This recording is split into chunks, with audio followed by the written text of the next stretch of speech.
नमस्कार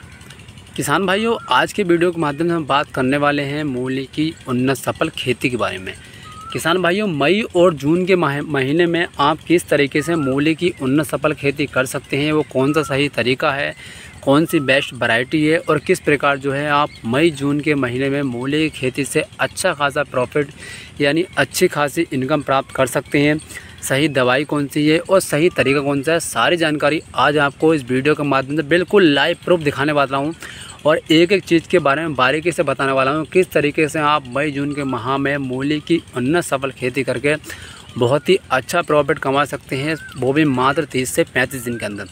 तो जैसा कि आप अभी देख पा रहे हैं, हम बिल्कुल अपने लाइव प्रूफ यहाँ पर आपको दिखा दूँ। मैं बिल्कुल लाइव प्रूफ अपने मूली के खेत पर ही बैठा हूँ और यहाँ पर अंकुरण बहुत ही बढ़िया हुआ है और बहुत ही बढ़िया आपको मूली क्वालिटी जो है वीडियो के अंदर दिखाई दे रही होगी। तो बिल्कुल लाइव प्रूफ दिखाने वाला हूँ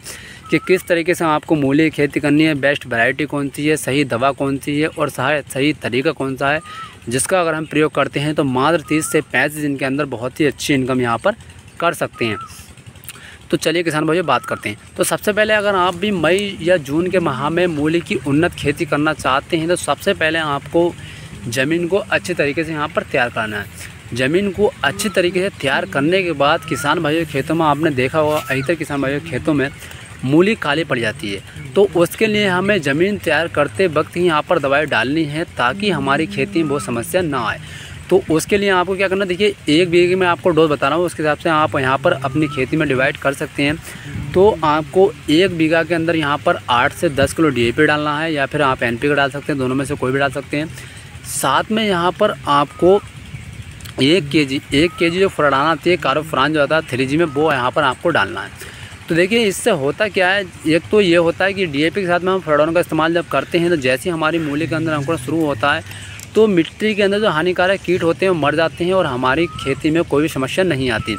अगर हम इसका इस्तेमाल नहीं करते हैं तो कभी कभी आपने देखा होगा मृदा के अंदर जो हानिकारक कीट होते हैं, जैसे हमारी मूली के अंदर अंकुरण शुरू हो जाता है उसको काट कर खाकर ख़त्म होते हैं और हमें ऐसा लगता है कि हमारी मूली यहाँ पर जमी नहीं। साथ में DAP डालते हैं तो उससे क्या होता है, ज़मीन के अंदर प्रॉपर ताकत बनी रहती है और हमारी मूली जैसे जमती है तो उसमें अंकुरण अच्छा होता है और हमारी फसल यहाँ पर फाइट ग्रो करती है। तो ये फ़ायदा हो गया। तो इसलिए जब भी आप मूली की बुआई करें तो आप DAP के साथ में कार्बोफ्यूरान का इस्तेमाल जरूर करें ताकि कोई कीट ना आवे और हमारी फसल अच्छी तरीके से ग्रो कर सके। उसके बाद में किसान भाई नंबर 2 पर हम बात कर लेते हैं बेस्ट वैरायटी के बारे में। तो देखिए हमने जो सीड्स यहाँ पर बोया है यानी लगाया है इस समय, जैसे कि आप देख पा रहे हैं कितनी बेहतरीन क्वालिटी यहाँ पर आपको देखने को मिल रही है। साथ में यहाँ पर अंकुरण भी आप देख सकते हैं, पूरे खेत के अंदर 1 नंबर का आपका अंकुरण देखने को मिल जाएगा। तो हमने जो यहाँ पर सीड्स लगाया है मैं आपको बता दूँ वो है हमारा NBH का मास्टर। NBH की मास्टर मूली की क्वालिटी होती है बहुत ही बढ़िया होती है और साथ में ये जो मूली मार्केट के अंदर आप जब लेके जाते हैं तो इसकी डिमांड काफ़ी ज़्यादा होती है क्योंकि इसकी मूली और पत्ते दोनों की क्वालिटी काफ़ी बेस्ट होती है। तो आप ये लगा सकते हैं। नंबर 3 पर किसान भाइयों क्या करना है आपको, देखिए बहुत किसान भाइयों खेत में जैसे कि मैंने आपको बताया था मूली काली पड़ जाती है। तो जैसे आपकी खेती के अंदर मूली पड़नी स्टार्ट हो जाए, जब आपको लगे कि हमारी खेती के अंदर मूली बननी शुरू हो गई है तो उस समय आपको क्या करना है, यूरिया के साथ में आपको 1 एकड़ के अंदर आपको क्या करना है 20 से 25 केजी यूरिया लेना है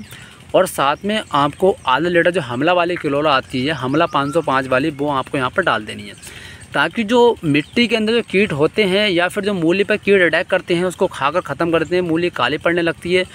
तो क्लोरा के साथ में यूरिया का इस्तेमाल अगर हम करते हैं तो उससे क्या होता है, जो कीट होते हैं ख़तरनाक वो ख़त्म हो जाते हैं और हमारी मूली यहाँ पर काली नहीं पड़ती। तो इस चीज़ का आपको ज़रूर ध्यान रखना है। अगर इस तरीके से आप खेती करते हैं तो आप अच्छी इनकम भी करेंगे, साथ में मूली के खेत में समस्या आती हैं वो आपके यहाँ पर नहीं आएंगी। और जैसे कि मैं आपको देखिए यहाँ पर बिल्कुल लाइव प्रूफ दिखा रहा हूँ, जैसे कि आप पूरे खेत के अंदर देख सकते हैं बहुत ही बढ़िया क्वालिटी आपको देखने को मिल जाएगी। यहाँ पर आपको किसी भी तरह के खेत में कोई समस्या नहीं मिलेगी, जैसे कि आप देख पा रहे हैं, ना कोई समस्या मिलेगी, ना आपको यहाँ पर कोई भी कीट देखने को मिलेगा। और साथ में क्वालिटी आप देख पा रहे हैं बहुत ही बढ़िया प्रॉपर इस समय आप देख पा रहे हैं बहुत ही बढ़िया क्वालिटी है। तो जैसे कि मैंने आपको बताया था कि अगर आप भी मई और जून के माह में अच्छी कमाई करना चाहते हैं तो भैया मूली का जो खेती है वो बहुत ही बढ़िया तरीका है, बहुत ही बढ़िया फसल है और मात्र 30 से 35 दिन के अंदर, कोई ज़्यादा लंबे समय आपको नहीं लगाना है, यहाँ पर मात्र 30 से 35 दिन के अंदर आप अच्छी कमाई कर सकते हैं। और साथ में कम लागत के अंदर, अगर आपकी ज़मीन कम उपजाऊ है यानी ताकत उसके अंदर कम है, पोषक तत्वों की कमी है, तो वहाँ पर भी आप मूली की खेती कर सकते हैं क्योंकि मूली की खेती को ज़्यादा लागत की आवश्यकता नहीं होती है, कोई ज़्यादा ताकत की आवश्यकता नहीं होती है। आप कम लागत कम खर्चे के अंदर भी इसे ग्रो कर सकते हैं और अच्छी खासी इनकम भी आप प्राप्त कर सकते हैं।